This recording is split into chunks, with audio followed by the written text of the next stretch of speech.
नमस्कार मित्रों, मेरा नाम है आदित्य। आप देख रहे हैं एडवोकेट आदित्य यूट्यूब चैनल। आज जो आप लोगों के लिए मैं जजमेंट लेकर आया हूं, ये एक ऐतिहासिक फैसला है। ये जो जजमेंट आया है, इस जजमेंट के जरिए लाखों पतियों को एक नई जानकारी मिलने वाली है। साथ ही साथ उनके केस में उन्हें बड़ी राहत मिलने वाली है, क्योंकि इस मामले में जो पति था उसने पत्नी से पहले डाइवोर्स का केस लगा दिया था और कोर्ट ने इसे ही आधार माना और इसी आधार पे पत्नी का जो 498A का केस था उसे क्वैश कर दिया। तो पति ने पहले केस लगाया था, इस वजह से जो पत्नी का केस था उसमें पति को डिस्चार्ज कर दिया गया। जो केस था उसे समाप्त कर दिया गया हाई कोर्ट के द्वारा। इसी जजमेंट को आज मैं आप लोगों के लिए लेकर आया हूं। तो पति के पक्ष में आया हुआ ये एक ऐतिहासिक और महत्वपूर्ण जजमेंट है। आइए इस जजमेंट के बारे में हम समझते हैं। वीडियो में आगे बढ़ने से पहले दो महत्वपूर्ण बातें मैं आपको बताना चाहता हूं। पहली चीज तो ये कि मेरा एक ग्रुप स्टार्ट हुआ है। इस ग्रुप में आपको जो भी हाई कोर्ट और सुप्रीम कोर्ट के मैट्रिमोनियल केसेस से संबंधित लेटेस्ट के और लैंडमार्क जजमेंट आते हैं वो आपको पढ़ने को मिलेंगे। उसकी PDF कॉपी मिलेंगी आपको, हिंदी सरल भाषा में वहां पे उपलब्ध रहेंगे, जिससे कि आप सारांश समझ सके कि ये जजमेंट क्या कह रहा है और मेरे किस तरह से काम आने वाला है। साथ ही साथ मैं ग्रुप में ही लाइव आया करूंगा, जिससे कि आप अपना सवाल मुझसे ग्रुप में पूछ लिया करेंगे लाइव में, तो आपको जानकारी भी मिलेगी। साथ ही साथ ग्रुप डिस्कशन भी होगा। आप अपने सवाल जो होंगे पोस्ट भी कर सकते हैं, जिससे मेरे अलावा अन्य जो भी ग्रुप के लोग होंगे जवाब दिया करेंगे। ग्रुप डिस्कशन हुआ करेगा, आपको अन्य टिप्स बताए जाएंगे, ड्राफ्टिंग संबंधित चीजें आपको समझने को मिलेंगी। तो बहुत सारी जानकारियां आपको मेरे इस ग्रुप से जुड़ के मिलने वाली है, जिससे कि आप अपने मैट्रिमोनियल केस में अपना पक्ष मजबूत कर पाएंगे। यदि आप इस ग्रुप से जुड़ना चाहते हैं तो मेरा व्हाट्सएप नंबर आपको स्क्रीन पे दिखाई दे रहा होगा, उस पर मैसेज करिएगा। ग्रुप से जुड़ने का जो चार्ज है वो एक बार आपको पे करना है, वो 500 रुपए है। दूसरा जो महत्वपूर्ण चीज है वो ये है कि मेरी एक, जैसा मैंने बताया, किताब पब्लिश हुई है जिसका नाम है legal guide for husband in matrimonial cases. अब देखिए, जैसा इस किताब का नाम ही है legal guide for husband in matrimonial cases, वैसा ही इस किताब का उद्देश्य भी है। इस किताब में आपको ऐसे जो भी मैट्रिमोनियल केस होते हैं, चाहे 498A हो, चाहे डाइवोर्स केस हो, मेंटेनेंस केस हो, 125 CRPC हो, सेक्शन 9 हो, DV एक्ट हो, सारे मुकदमों से संबंधित काफी अच्छी जानकारी मिलेगी कि प्रक्रिया कैसे चलती है, ड्राफ्टिंग कैसे करनी है, रिप्लाई कैसे करना है, क्या तरीका लगा कि मैं बचाव कर सकता हूं, कैसे मेंटेनेंस देने से बच सकता हूं, क्या चीजें करके मेरे केस फेवर में हो सकता है, कैसे केस को क्वैश करा सकता हूं। सारी चीजें आपको समझने को इस किताब में मिल जाएंगे।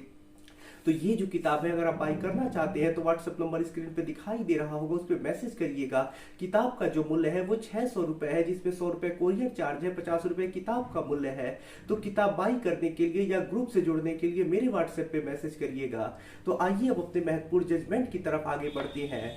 तो देखिए, ये जो जजमेंट है वो 498A केस को डिस्चार्ज से संबंधित है। इसमें पति को कोर्ट ने डिस्चार्ज कर दिया है। ये जो जजमेंट आया है वो मध्य प्रदेश हाई कोर्ट के द्वारा आया है और ये जो जजमेंट है वो अभिषेक पांडे बनाम स्टेट के केस में आया है। तो देखिए, ये जो जजमेंट है इसमें पहले मैं बता चुका हूं कि पत्नी ने झूठा केस लगाया था, इसी वजह से इसमें पति को डिस्चार्ज किया गया।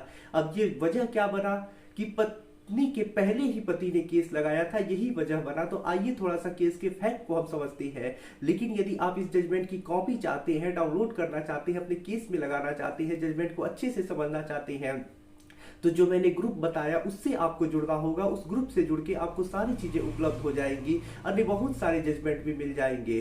तो देखिए, इस मामले में होता कुछ ऐसा है कि जो पत्नी होती है वो SC कास्ट से होती है और जो पति होता है वो पंडित होते हैं, यानी सवर्ण होते हैं, और लड़की जो होती है वो शेड्यूल कास्ट से होती है। दोनों का 2015 में शादी हो जाता है।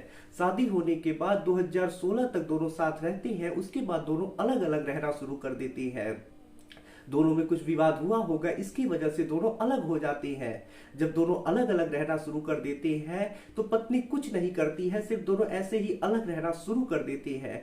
जब अलग हो जाते हैं दोनों, कुछ दिन ऐसे ही अलग रहते हैं, उसके बाद जो पति होता है वो डाइवोर्स लेने के लिए परिवार न्यायालय में विवाह विच्छेद का मुकदमा दायर करता है। जब यह मुकदमा दायर होता है, पत्नी के पास नोटिस जाता है, उसके बाद पत्नी को समझ में आता है अरे ये तो कोर्ट कचहरी भी कुछ होता है, मुझे भी मुकदमा लगाना चाहिए। और पत्नी तुरंत जाके पति के ऊपर भारतीय दंड संहिता की धारा 498 ए, डीपी एक्ट की धारा 3 व 4, साथ ही साथ एससी एसटी एक्ट जो होता है उसमें भी एफआईआर दर्ज कराती है, क्योंकि पत्नी जो होती है वो एससी कास्ट से होती है, पति जो होते हैं वो ब्राह्मण होते हैं।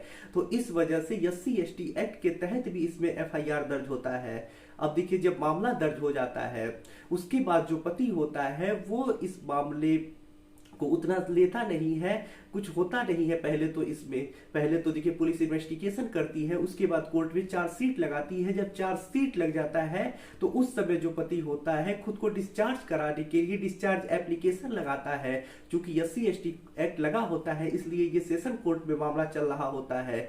तो वहां से जो डिस्चार्ज एप्लीकेशन होता है उसे रिजेक्ट किया जाता है। जब रिजेक्ट कर दिया जाता है तो जो पति होती है हाई कोर्ट में अपील करती है।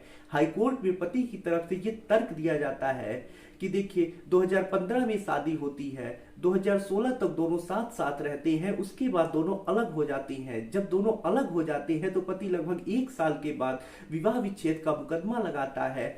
उसके काउंटर में पत्नी यह एफआईआर दर्ज कराई है। साथ ही साथ जब पत्नी का विवाह पति से हो जाता है तो यहाँ पे पत्नी पहले एससी थी लेकिन बाद में तो वो शादी हो गई, तो अब वो एससी एसटी एक्ट के तहत एफआईआर नहीं दर्ज करा सकती है। तो यहाँ गलत ये भी चीज हुई है। तीसरी चीज ये इंपॉर्टेंट है कि पत्नी ने पहले कोई केस दर्ज नहीं कराया, 2 साल के बाद उसे याद आया कि अरे मेरे साथ भी अपराध हुआ था, मुझे भी मामला दर्ज कराना चाहिए। तो आखिर 2 वर्षों तक वो कहाँ थी? 2 वर्षों तक तो कोई उसने कार्यवाही नहीं की। इससे यह प्रतीत होता है कि यह मामला सिर्फ पति को परेशान करने के लिए, और जब पति ने डाइवोर्स केस दर्ज कराया उसके बाद उसके केस को वापस कराने के लिए दर्ज कराया गया है। यहाँ पति को सिर्फ फंसाया जा रहा है। कोर्ट भी जब मामले को देखता है तो यही कहता है कि पत्नी ने जो ये मामला दर्ज कराया है वो 2 साल पुरानी घटना दिखाई है। साथ ही साथ पति ने जब डाइवोर्स का केस दर्ज करा दिया है उसके बाद उसने ये मामला दर्ज कराया है। तो ऐसे में ये मामला चलाए जाने योग्य नहीं है। और यहाँ पे हाई कोर्ट पति को डिस्चार्ज कर देता है, जो भी आरोप लगे होते हैं उससे डिस्चार्ज कर देता है, पति की अपील अलाउ कर देता है। तो यहाँ पे ये महत्वपूर्ण चीज निकल के आ रही है कि यदि काफी लंबे समय के बाद पत्नी ने कोई मामला दर्ज कराया है, साथ ही साथ पहले पति ने कोई मामला दर्ज करा दिया है, उसके बाद पत्नी ने मामला दर्ज कराया है, तो ये एक डिस्चार्ज का भी ग्राउंड हो सकता है या फिर क्वेसिंग का भी ग्राउंड हो सकता है। तो आप इसके आधार पे अपना बचाव कर सकती हैं। बाकी इस जजमेंट को डिटेल में पढ़ने के लिए, समझने के लिए आप हमारे ग्रुप से जुड़ जाइए। ऐसे बहुत सारे इंपॉर्टेंट जजमेंट आपको देखने को, पढ़ने को, समझने को मिलेगा। आशा कर रहा हूँ जानकारी आपको पसंद आई होगी, जजमेंट आपको पसंद आया होगा।